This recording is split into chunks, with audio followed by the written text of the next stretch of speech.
Thank you so much, Hugh. So what is it then that we do when we put them in these scanners? One of the things that we find out is, of course, is that there are lots of their brains that are affected. Here's the results of a study, a meta-analysis that we did, where we looked at what happens to the brains when you scan them after they've had PTSD. And what you find is that there's a connected set of regions in the brain that changes, partly, of course, in the brainstem, as was mentioned by Nigel Osborne, but also other parts, more cortically, in the front of the brain and in the back of the brain. And understanding that and understanding how that deviation is really a deviation from normal is one of the things that we're very interested in. And by the way, when we stick the electrode in, as you saw with the patient with the pain, we find that if we stimulate at 20 hertz, we get pain relief or pleasure. But at 90 hertz, it becomes even harder. It becomes more painful, suggesting that pain and pleasure really are two separate things, which inspired this artwork that Annie Cattrall, a Scottish sculptress, did with us. Strangely, how it looks like a sort of a tea bag, really.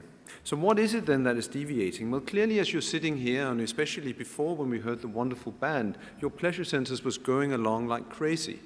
And with work spanning other animals and certainly humans, which is the kind of work that I do, and most of this work and most of the sort of neurochemical work has been done in rats by a guy called Kent Barrich from University of Michigan. What we found is that there are these regions, and of course that part of the brain can go wrong, and of course when it goes wrong, that's when we call it PTSD or chronic pain or acute pain. But of course it can also go right, and it can be made right by music. And whatever music you like, that's clearly what is happening. Of course, some people like Steven Pinker would say that music could vanish from our species and the rest of our lifestyle would be virtually unchanged. I think that's probably as false as it has ever been said. And when you then start to look at what happens as you put people into brain scanners, you can start to look at probably the kind of thing that happens not so often, but yet, of course, we can predict when it happens is you get that kind of chill feeling, and I certainly got it when the band was here, even though some of the tunes were not that well known to me. But when that happens, that orgasm-like chill, the musical chill, basically gets activity in this whole reward circuit of the brain, which tells us that music really is one of those interesting pleasures that are in fact activating the same systems as you would get with food, as you would get with sex. But what is interesting about music is that it can go on for a very long time, unlike some of the other pleasures. And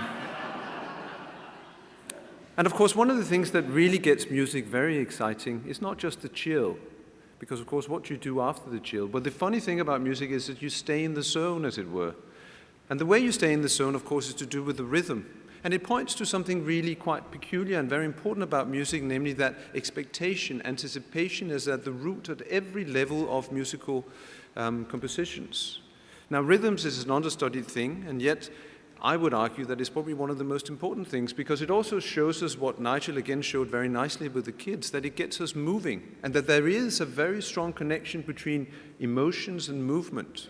Take the Parkinson's patients that we showed you earlier.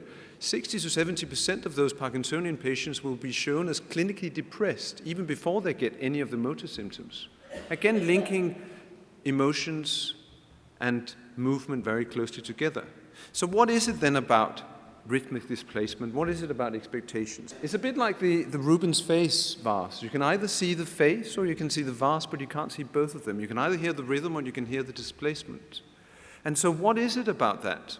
So working together with Peter Wust in University of Aarhus, where I also have part of my research group, we tried to work out the magical ingredient. And we took the classic funk breaks, now the drum breaks in funk music, and we then made them with a snare and a hi-hat. So I'll just play you an example of where we didn't have a lot of syncopation. It's almost like a marching band, right? It's kind of funky, but not really. So what if we added a little bit of that extra syncopation? So we did that, and we add this. Suddenly there's some wiggling of ears. So surely a little of a good thing is good, a little more is better, so a lot of it must be a lot better, right?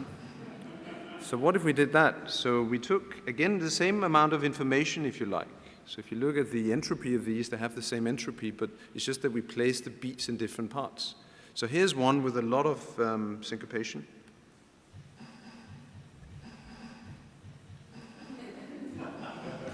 It's sort of more like the crouch dance, really, isn't it? And so when we ask people, obviously there's a difference between wanting something and liking it. And what you find is that there is this inverted U shape. It's the one in the middle, the one I played you second, which is the one that both makes people want to move, but is also the one that they really like. So that's quite interesting. So how do we get to that top of the curve? And what happens when we're at the top of the curve, and how do we stay there? So we had people dancing around with Wii controllers, so we could actually see whether they were in or out of the beat, the kind of biosocial that Nigel was talking about. But we also then put them in brain scanners. And what we were able to show was that really what was happening as you were in the zone was that the reward circuitry was going again, which of course points to this unitary experience of pleasure, that is the same mechanisms that are being brought together. And so really what we are doing is that we are modulating a whole circuitry. We are allocating our resources so that we can actually be in that particular zone. And of course, if something's wrong with our brain, we can't do that anymore. And when in fact one of our brain parts, called the default mode network, doesn't seem to be working, like in depression or in trauma, that's really when things go wrong.